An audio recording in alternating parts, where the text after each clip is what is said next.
Answering Questions from the Axelson Academy. Reading Informational Text, Standard 1. With prompting and support, ask and answer questions about key details in a text. As the teacher, you set the stage for what types of questions your kindergarten students will be answering, and you do this by formulating your questions to lead students to higher level thinking. Key to extending students' thinking is to not restrict the questions you ask to simple identification questions.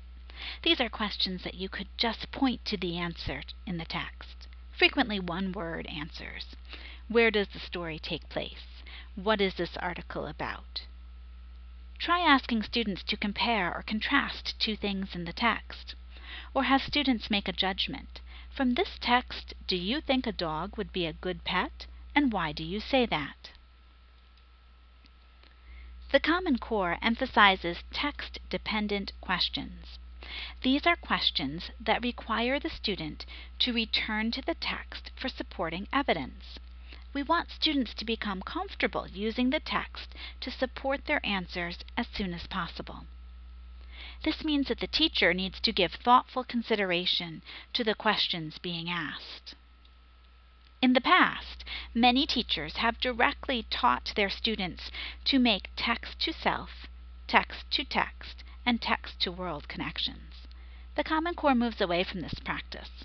While we want students to recognize that they bring their knowledge and experiences to the text, it is important that when discussing a text, the conversation revolves around what the author has written.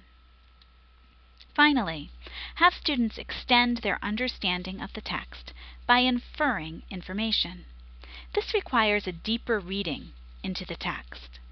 When a student infers something, they take the information given them and figure out a new piece of information.